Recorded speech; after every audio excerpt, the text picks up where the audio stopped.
Hello and welcome. This is rooflemonger, and my friends, today we're talking a subject a lot of people have asked me about over just since the launch of Street Fighter 6, really, and that is about controllers and Street Fighter 6.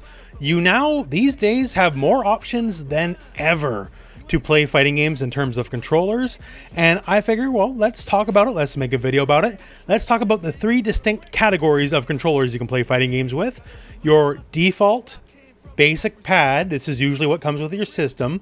For today's video, we'll be using a PlayStation 5, but you might have an Xbox 360 controller if you're on PC or whatever. But, you know, pretty much everybody has one of these. You also have your Hitbox / Leverless style controllers. Over the last, especially in the last year specifically, these have become much more popular by just a lot. These are exploding in popularity. And then you have the old standby with the FGC, and that is the classic arcade stick controller.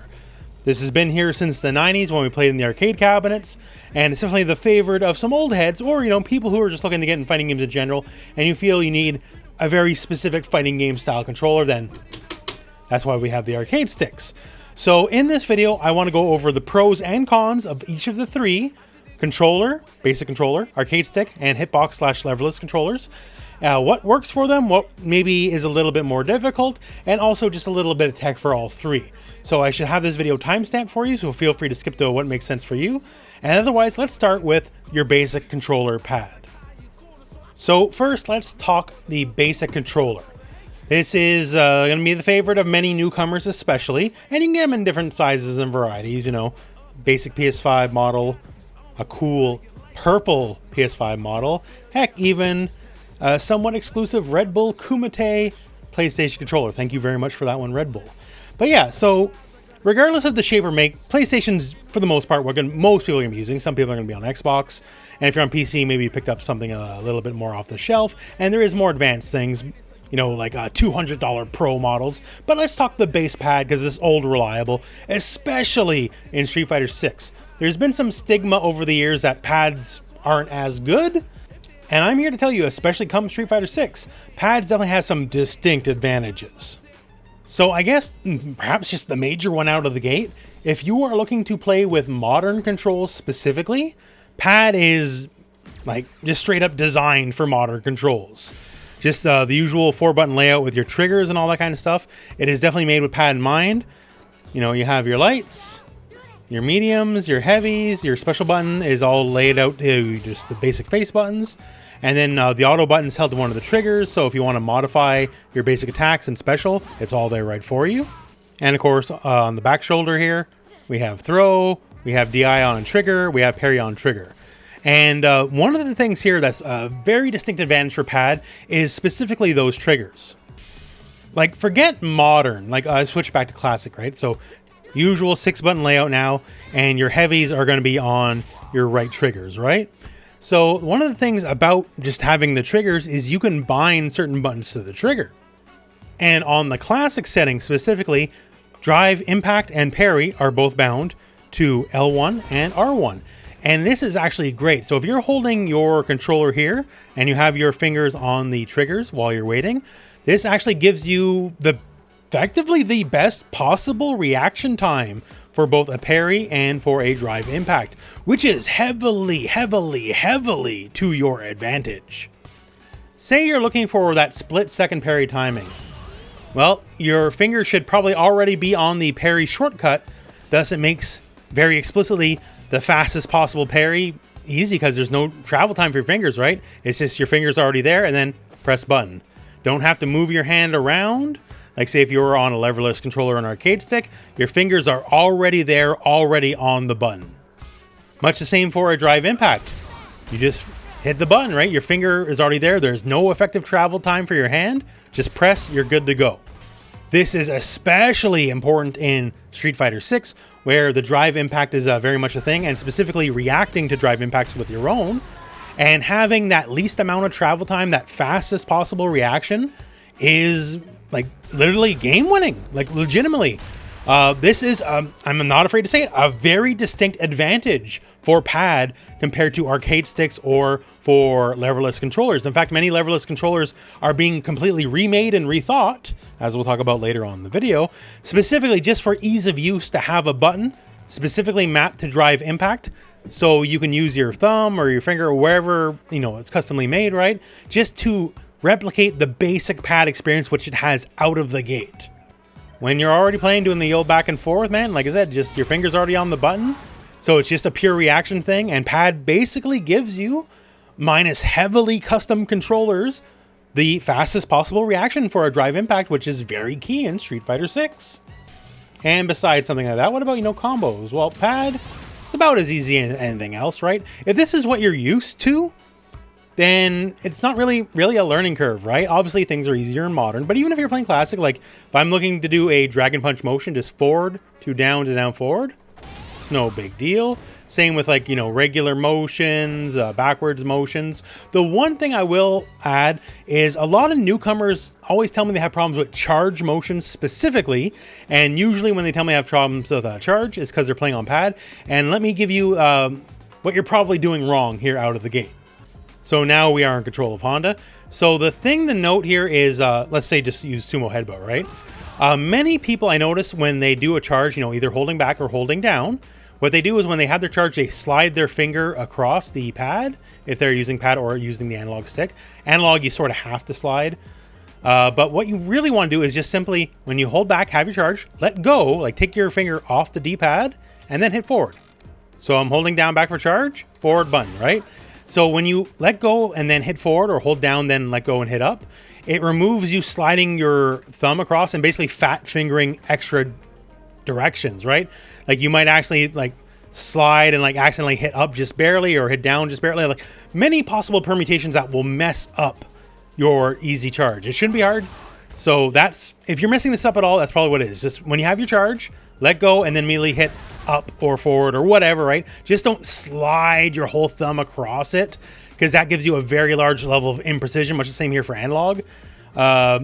Analog, to me, honestly, is a little bit inherently imprecise. I would not recommend using analog. I'm not going to stop you, but for charge especially, that's another issue, is you might accidentally hit a direction you don't want to while sliding from back or down to forward or up or whatever. So just keep that in mind quickly for charge. And for easy use, besides the fact that DI and parry are already on shoulders by default, if you want to throw people, it's just as easy as hitting these two by itself. It's fine. Also, it's not difficult to parry with these two, your two mediums on pad anyways. So if you want to rebind that to something else, that's definitely an option. And there's a lot of good things you can use to rebind as well. But for the most part, pad, legitimately in Street Fighter 6, whether you want to use modern or where you want to play classic controls, is perfectly valid, perfectly fine. Don't feel like you're losing out, because you are not losing out. And in fact, in case of drive impact, you're sort of winning out versus other controller methods. Basically, do not worry too much about playing on pad. You can do combos just as fancy as anything else on any other controller. Maybe it might take you a little bit of time, just only if you have maybe not so much experience with fighting games, but pad is perfectly great in Street Fighter 6 and basically all other fighting games. Now, let's talk the classic arcade stick. It comes in very many makes and models. This specifically is what we call a Victrix. There's Quamba arcade sticks, Obsidian arcade sticks, Mad Cats, and there's all sorts, right? But this is generally the layout, right? The form factor might be a little bit different, but generally you have the actual arcade stick and your various buttons. These days, variants are a bit more common. Like we have the Crossup here. This is the Hitbox Crossup, where it has the arcade stick and the buttons, but additional buttons as well. Those are becoming a bit more prevalent with what we could call the arms race of fighting games controller, but for the most part, this is what you're going to be looking at. So what are the advantages of, say, an arcade stick versus the default pad? Well, one, your fingers here have access to a bunch of buttons at once. You're not using your thumbs specifically for movement. As with movement, you can use basically your entirety of your wrist, which in a lot of ways can be a lot faster than just your basic thumb. And since you're using your digits here on various buttons, instead of just using your thumb on the face buttons on the pad. For the most part, you're going to be faster and more precise. Not to say you can't be fast and precise on a pad, but generally speaking, the arcade stick allows you to be just a little bit quicker in a lot of core ways, both movement-wise and button-wise. Although when it comes to easy, macros and shortcuts, like we discussed with the shoulder buttons on pad, that not as much. So for example here, these 3 buttons here are light, medium, heavy punch. These 3 buttons here are light, medium, heavy kick. And these 2 are the equivalent of shoulder buttons. So this is bound to drive impact, and this is bound to parry, just like L1, L2 on a pad. Now, the one thing that is a distinct disadvantage, it's not the end of the world, don't get me wrong, it's not the end of the world, but specifically in a Street Fighter 6 sense, if you're looking to drive impact back someone else's drive impact, normally your hands will either be resting like this or like this, and either way, it is not easily accessible to the drive impact. Either you have to manually enter the macro, heavy punch, heavy kick, or use whatever button you have set, which is, well, not here. So if I'm doing the back and forth, and I'm looking to react to a drive impact, I have to very quickly go and like move my entire wrist, arm, hand over to where the macro is, which is decidedly less fast than, say, just holding the controller, my fingers always on the button, and just go, and just, press, like animal instinct wise, So even if it's just milliseconds, right? A handful of frames, if you will. Those handful of frames could be the difference between you getting that drive impact off or not. Now, one thing that's really good for specifically the arcade stick as a movement device is, in my opinion, it is the best of all 3 controllers for very specifically 360 motions. So characters with command grabs, in Street Fighter 6, it'll be Lily and Zangief, but characters with command grabs is the easiest thing. Just flick your wrist, rotate your wrist, and easy as you please, you'll get that 360 off. Much the same here, Zangief. Either way you want to do it, whichever way you want to spin, it is probably the fastest and easiest to do on arcade stick. The other motions, the other methods will not be as fast. And for Leverless, there's an element of uncertainty sometimes if you're a little too fast, which is not to your benefit. And rest assured as well, if you're looking for those fancy 720s, it's literally as good as churning the butter, as we say, right? So if you want to like hide it inside of a dash or a button, it's very easy. Obviously, you can still do a standing 720. That's going to be difficult for any controller, really. You need exceptional speed for that, but still, it's very good. And just general feel, like it feels good to use an arcade stick. You can feel like the clunking, all that kind of stuff. You feel very in control of your character in like a physical sense because you're moving this stick around, right? Very precise as well. Less opportunity to say fat finger as you would with your thumb, as your wrist is controlling your hand, right? So it's very difficult to get an input you didn't mean to get unless you're just going crazy, which happens to the best of us, right? But yeah, very precise overall is one of the biggest benefits of the arcade stick. Although, to be fair, the arcade stick is definitely much more of an old man thing, if you will, or a symbol of fighting game prestige. For the most part, arcade sticks are, by now these days, are falling out of favor. More people either be using, a pad or some manner of hitbox or leverless controller, as a lot of the advantages of the arcade stick are somewhat magnified on the leverless front. It certainly has the rule of cool, the good feel. A lot of many prestigious years of fighting game history are defined by arcade sticks. But this is more if you want specifically just to be in that fighting game lifestyle, that fighting game ecosystem. If you're looking for specifically competitive advantage in fighting games, for the most part, especially come Street Fighter 6, I would say you're honestly better served by either going with a pad or going with a leverless controller. So that said, now let's talk about leverless controllers. Now, as mentioned, leverless controllers come in a lot of forms. This is the arms race, as it were, in fighting games. So this is sort of the more standard layout. So this is a Snackbox Micro, and Hitbox is left, down, right, up, and then your usual buttons here like you would see on the arcade stick, right? So this is the big difference here. And generally the idea is left, down, right is handled by your left hand, and up can be used both by your right hand and your left hand, and your right hand handling the attack buttons. Now that said, there's a lot of versions, right? So this is a Snackbox Micro. Now, the earlier controller here we used Victrix. This is the leverless version of the Victrix. It was a very big boy controller, to say the least, and it gives you a lot of room to rest your hand, and pretty much the same style, right? So left, down, right, and handy little air keys here. And both thumbs can use the up and kind of go from there. Now, more so than any other controller, you'll find that leverless has the most amount of custom controllers. Like this guy here is what we call the Rooflebox. There's a video for it as well. I'll link it in the video description if you want to check that out. So still same idea here, like left, down, right, but both these guys are up, and these guys here are the equivalent of the shoulder buttons because they're not here, right?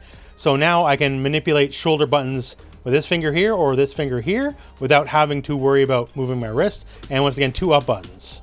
More official version of this coming for sale, by the way, sometime soon.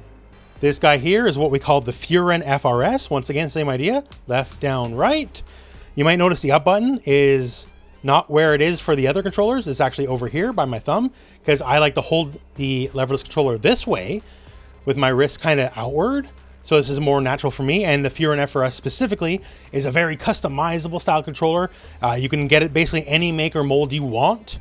You get to customize it to your pleasure, basically. So for me, this is what works, right? And once again, that's one of the benefits of leverless. There's no fixed form or mold like a pad, like an arcade stick.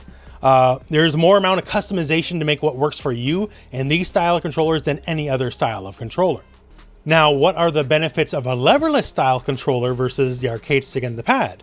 So the left, right, down, up is basically the biggest thing. So since you, for the most part, will always have your fingers ready on these buttons, and since your fingers are on, it's just like pressing, like say the shoulder trigger, which we talked about earlier for pad.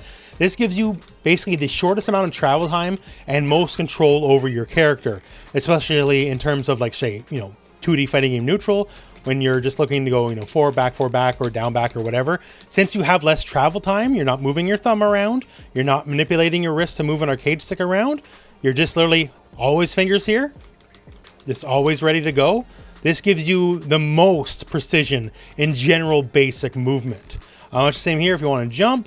For me, once again, my jump button is a little bit different, but because it's what's more comfortable for me, and you get to customize with a lot of these controllers, and that's great, right? But yeah, the general movement, for the most part, this is the strongest of all the controller types. Now, once again, just like an arcade stick, light, medium, heavy, shoulder buttons here as well if you want it that way. Now, one thing, since the inputs are a little bit different, there's both strict benefits and strict downsides in some ways. So I have here Ryu. So for Ryu, to do the uppercut, right? Forward, down, down, forward. So if I just go, like that, it gives me the uppercut. That's great. But since you can manipulate your fingers, a little bit differently, right? It gives you the option to do some shortcuts. So say one of the things about a leverless controller these days, it has what we call SOCT, simultaneous opposing cardinal directions. So if I hold left and right, because you can easily do it, right? That means I don't move. If I hold down and up, I don't move. This is preventing basically a lot of kind of cheating, basically. But this also allows for different kinds of cheating, honestly. Like say that uppercut. I can actually get a slightly better, slightly faster uppercut thanks to these cheating settings, right? So if I hit forward, down, that gives me down, forward, and then I hit up, that counts as forward again. Now say as far as the input buffer is concerned, forward, down, forward, as far as an uppercut goes, the game says, good enough, I guess. And that means I can do an uppercut like this. So forward, down, up, punch. If I do it quickly, this is basically the fastest possible uppercut you can get. So it's a lot faster than doing it the manual way. Like, it's not slow by any means, right? Certainly not, but this is just a little bit faster than doing it the normal way. And Street Fighter and fighting games in general being a game of milliseconds sometimes, even being a frame faster on, say, an uppercut could be the difference between life and death. So that's great. Now, one issue, once again, that's a strict upside. One issue that's a little bit of downside is, once again, where we talked about arcade sticks being a strength for grapplers. There's a little bit of a weakness in far as how Street Fighter 6 specifically reads the input buffer and grapplers. So realistically, the 360 motion is actually not a 360. Like, we do the big motion and do all that kind of stuff, right? But the game only cares about 4 directions. It cares about back, down, forward, and up. And specifically for up, it can be any direction of up. It can be up, up, forward, up, back, doesn't matter. But it needs all 4 of those. And specifically, it needs a true back, a true down, and a true down forward. So if you get a diagonal and you don't have the other corresponding direction, the game will not read that as a pile driver. So if I do this nice and slow, sure, we get a pile driver. But if I'm a little quick, so right here, I was a little bit quick, right? I got back, down. So I got the back and the down I need, but then I got up, forward, punch. Because what happened was I accidentally hit this on the same frame, forward and up at the same frame. So that means I didn't get my pile driver, I just jumped. And since your different digits are controlling the different directions, that can be an unfortunate possibility. Where if you're too quick and you hit like, you know, up, forward instead of forward, then up, or like diagonal down, forward instead of, you know, down and 2 forward, right? If you eat one of those cardinal directions, you will not get a pile driver.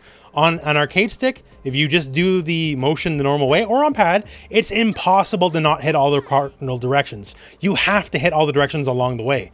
On a hitbox style device, you can unfortunately get a little bit sloppy if you're a little too quick. So the only way is to do it nice and slow or figure out shortcuts. So one shortcut I do have for you is I do quarter circle forward. So this way I'm always going to get these down and forward, and then I hit back and then I hit up. So what happens here is I get a motion like that, right? So I get quarter circle forward and then I remove my hands and then hit back and up, like kind of plink motion, one right after the other, then I hit punch.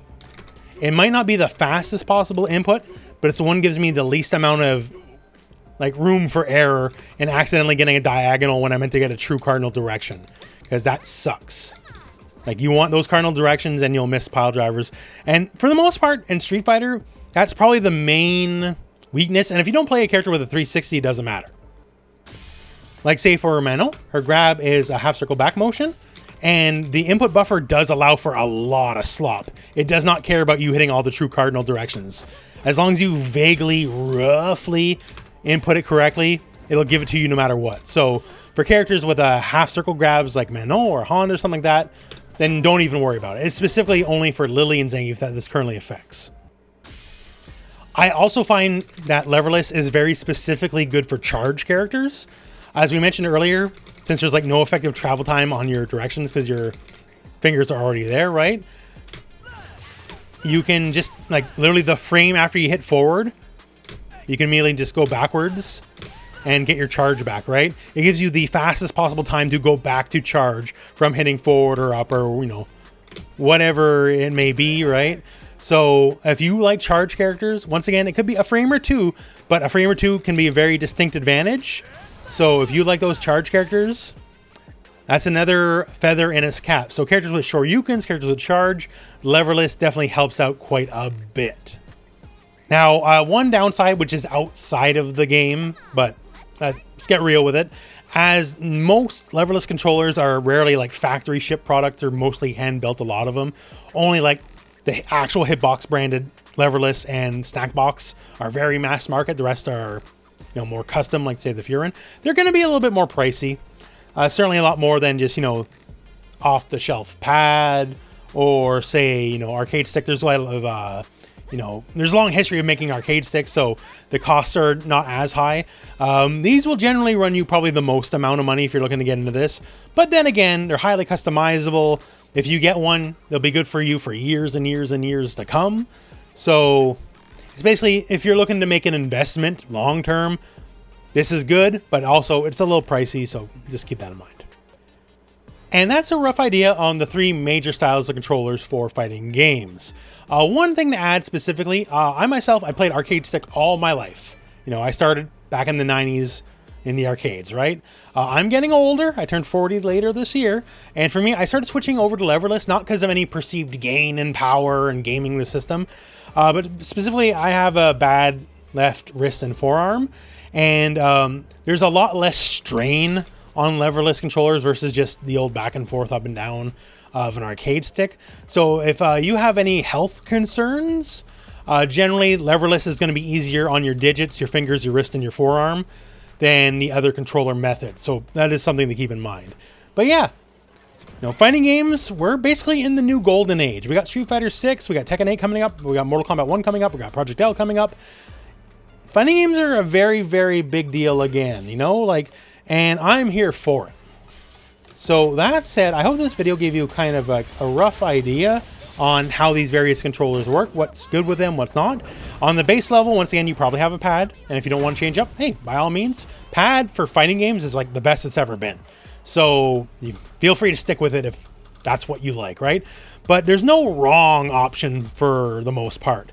If you enjoy it, if you think it's enticing to you, that's probably the way to go. Once again, there's some gaming in the system sometimes with Hitbox or Leverless Controllers. Depending on the game, like Tekken, it's a lot more prevalent with, say, Korean backdashes than versus like a few shortcuts in Street Fighter. But there's been more options now these days than there's ever been in history of the FGC. So it's truly a consumer's market. If you are looking for something specific, I can almost guarantee you that will exist in some way, shape, or form. And even if it doesn't, then you could probably will it into existence if you got a wallet big enough. That all said, though, I guess that's about it for the video. So I hope this video has educated you on the various controllers in Street Fighter 6 and also just in fighting games in general. And otherwise, well, thank you very much for watching. Hope this video has found you well.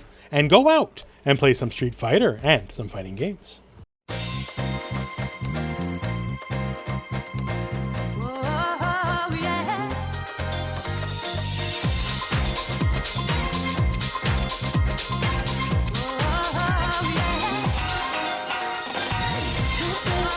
Yeah.